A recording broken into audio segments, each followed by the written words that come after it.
शिवाजी महाराजांच्या घोड्यांबद्दल, तलवारांबद्दल व बाकी हत्यारांबद्दल बोलणार आहे। शिवाजी महाराजांचं पहिलं हत्यार म्हणजे वाघनख। वाघनख इतकं खतरनाक होतं की आपण खाली एका कागदाला फाडायला 1 ते 2 मिनिटं वेळ लागतो। शिवाजी महाराज कागदासारखं खाण्याला 1 मिनिटात फाडलं होतं।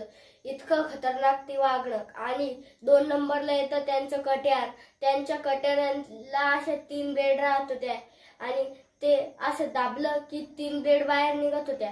इतकं खतरनाक होतं की एकाच झटक्यात खाण्याचं पोट फाडलं होतं त्या कट्यारीनं।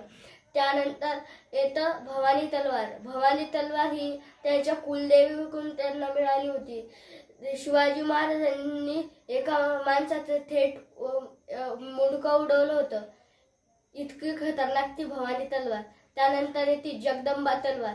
जगदंबा तलवार ही पण खूप खतरनाक आहे। ती आज म्युझियम मध्ये ठेवलेली आहे इंग्लंडच्या। आणि त्यानंतर वाघनख पण हे म्युझियम मध्येच ठेवले। त्यानंतर मग तुळजा तलवार। तुळजा तलवार पण ही कुलदेवता कुणच मिळेल आणि त्यानंतर येते सुजी तलवार। ही पण कुलदेवता कुण मिळेल। जगदंबा तलवार आणि सुजी तलवार ही एकच आहे, त्यांना 2 नाव आहे। जगदंबा तलवार ही म्युझियम मध्ये आहे। भवानी तलवार आणि तुळजा तलवार ही सध्या कुठे ते माहित नाहीये। आणि भवानी तलवार आणि वाघनख शिवाजी महाराजांचा आता ह्या शिवजयंतीला आपल्या महाराष्ट्रात येणार आहे।